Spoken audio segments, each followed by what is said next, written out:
ला इलाहा इल्लल्लाह जिक्र कर उन ज़ात जो।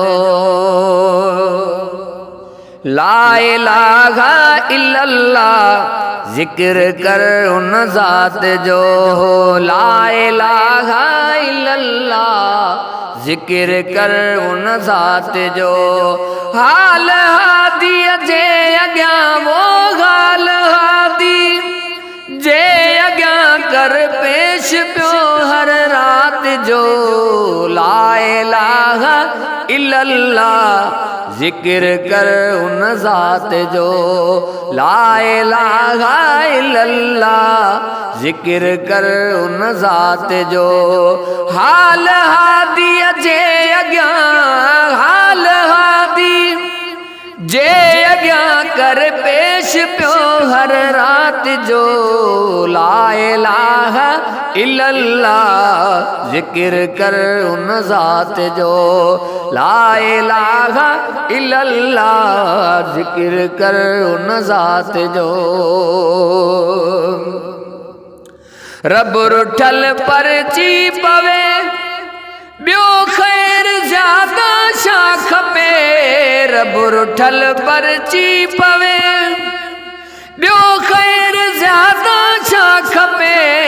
मन मुरादू थियूं पुजन वो मन मुरादू थियूं पुजन पक समझता फिर भात जो।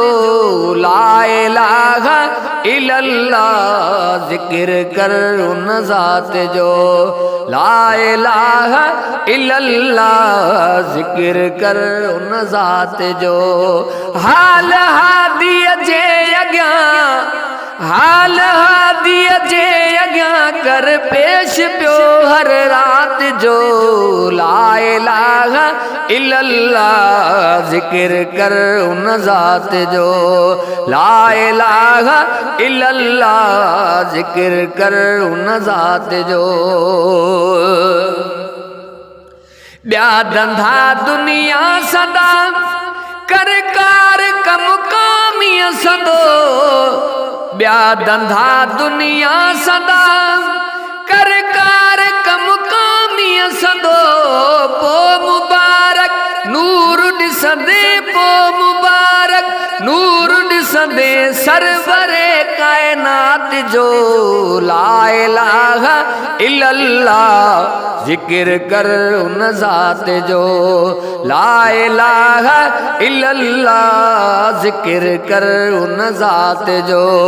हाल हादी जे अग्यां हाल हादी जे अग्यां कर पेश पियो हर रात जो। ला इलाहा इल्लल्लाह जिक्र कर उन ज़ात जो।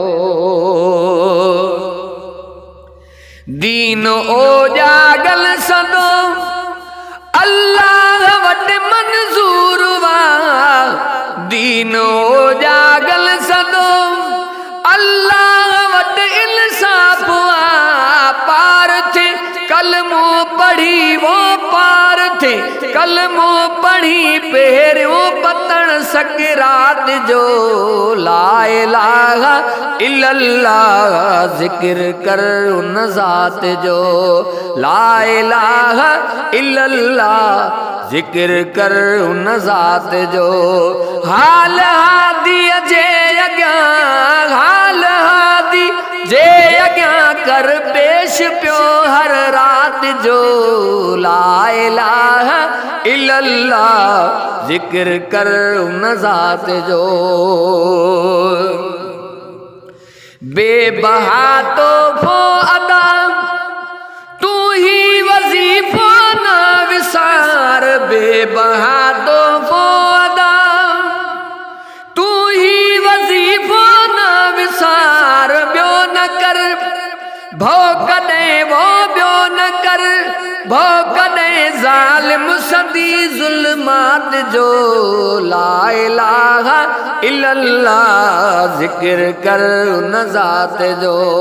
ला इलाहा इल्लल्लाह जिक्र कर उन ज़ात जो। हाल हादी जे अग्यां हाल पियो हर रात जो ला इलाहा इल्लल्लाह जिक्र कर उन ज़ात जो। खयल हथड़न जो खुदा खे नेठ नंग पवंदो ज़रूर। खयल हथड़न जो खुदा खे नेठ नंग पवंदो ज़रूर। ए गुलाम नबी हूँ मालिक, ए गुलाम नबी हूँ मालिक आहे मखलूकात जो ला इलाहा इल्लल्लाह जिक्र कर उन ज़ात जो ला इलाहा इल्लल्लाह जिक्र कर उन ज़ात जो।